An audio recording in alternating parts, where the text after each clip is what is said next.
எல்லாருக்கும் வணக்கங்க. Welcome to Lavanya great information channel friends. நீங்கள் வீடியோவை முதல் முறையாக பார்க்கறதா இருந்தால் கண்டிப்பாக சப்ஸ்கிரைப் பண்ணிக்கோங்க. பக்கத்தில் இருக்கிற பெல் ஐக்கானை கிளிக் பண்ணிக்கோங்க. அப்போ தான் நான் போடுற வீடியோவோட நோட்டிஃபிகேஷன் உங்களுக்கு உடனுக்குடனே வரும் ஃப்ரெண்ட்ஸ். வாங்க இப்போ நம்ம வீடியோக்குள்ளே போகலாம்.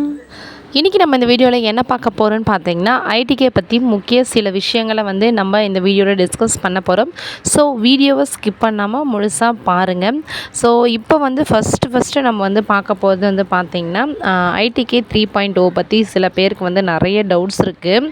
ஏன்னா அஃபிஷியலாக இன்னும் சில டிஸ்ட்ரிக்டில் பார்த்திங்கன்னா எவ்வளோ சென்டர்ஸ் ரன் பண்ண போகிறாங்க அப்படின்றத பற்றி யாருமே எதுவுமே சொல்லலை.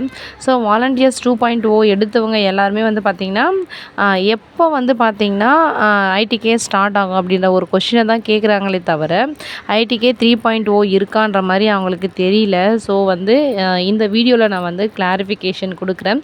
அதாவது என்னன்னு பார்த்தீங்கன்னா, ஐடிகே கண்டினியூ தான் ஆகும். ஸோ டிஸ்கண்டினியூ ஆகாது. ஐடிகே இந்த வருடமும் பார்த்திங்கன்னா நம்மளுக்கு கண்டினியூ ஆகும். இந்த கண்டினியூ ஐடிகே 2.0ல் இருக்கிறவங்களோட பார்த்திங்கன்னா கம்மியாக தான் சென்டர்ஸ் ரன் ஆகும். அதாவது இப்போ ஒரு 50 சென்டர்ஸ் ஒரு பிளாக்ல நம்ம ரன் பண்ணுறாங்கன்னு வச்சுக்கோங்களேன். ஸோ இப்போ பார்த்திங்கன்னா ஒரு 10 சென்டர்ஸ் கம்மி பண்ணிவிட்டு ஒரு 40 இல்லைனா ஒரு 35 அந்த மாதிரி தான் ரன் பண்ணலான்னு சொல்லிட்டு பிளான் பண்ணியிருக்காங்க.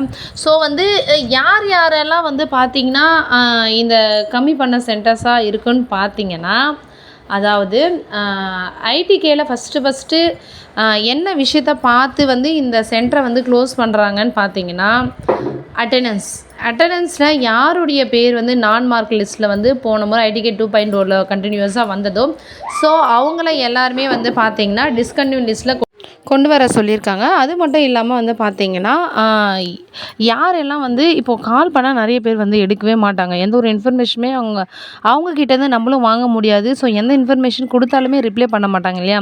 அவங்க எல்லாருமே ஃபில்ட்ரு பண்ணி பார்த்திங்கன்னா சென்டர்ஸை க்ளோஸ் பண்ண சொல்லியிருக்காங்க. ஸோ அதுக்கு தான் முன்னாடியே சொன்னது, அட்டெண்டன்ஸ் ஒழுங்காக போடுங்க, எந்த வேலையாக இருந்தால் இன்வால்வாக செய்யுங்கன்னு சொன்னது. ஸோ நிறைய பேர் அலட்சியமாக இருந்ததால் அவங்களுடைய சென்டர்ஸ்லாம் இப்போ க்ளோஸ் ஆகிருக்குன்னு சொல்லலாம். குறிப்பாக பார்த்திங்கன்னா, இன்னொரு முக்கியமான விஷயம் பார்த்திங்கன்னா, எஸ்சி எஸ்டி பீப்புளாக இருந்த ஸ்டூடெண்ட்ஸ்க்கு மட்டும் தான் நம்ம ஐடிகே கிளாஸ் எடுக்கிற மாதிரி இருக்க போகுது. அது மட்டும் இல்லாமல் ஒரு வாலண்டியருக்கு 20 பேர் கம்பல்சரி இருக்கணும் அப்படின்னு சொல்லியிருக்காங்க. நிறைய பேருக்கு கொஷின்ஸ் வந்தது. நாங்கள் வீட்டில் தான் எடுக்கிறோம், என்கிட்ட 10 பசங்க 5 பசங்க அந்த மாதிரி தான் வராங்க, இப்போ எப்படி நான் 20 பசங்களை கேதர் பண்ண முடியும் அப்படின்ற மாதிரி கேட்டிங்கன்னா, ஸ்கூலில் போயிட்டு நீங்கள் தாராளமாக எடுக்கலாம் அப்படின்றது சொல்லியிருக்காங்க.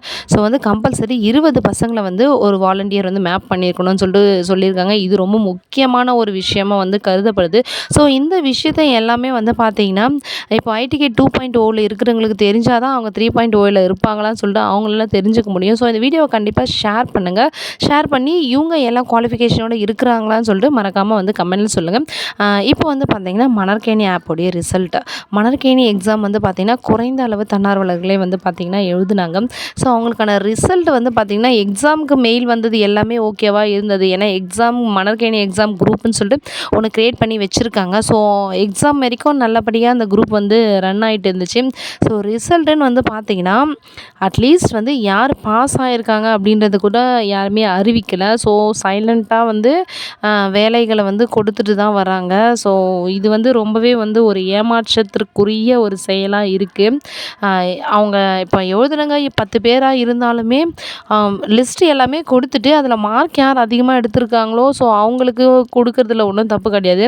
ஆனால் நம்மளுக்கு எந்த ஒரு லிஸ்ட்டுமே டிஸ்ப்ளே பண்ணாமல் வேலை கொடுக்கும்போது ஸோ ஃபேவரிசம் இருக்கா அப்படின்ற ஒரு கொஷின் இருக்குது.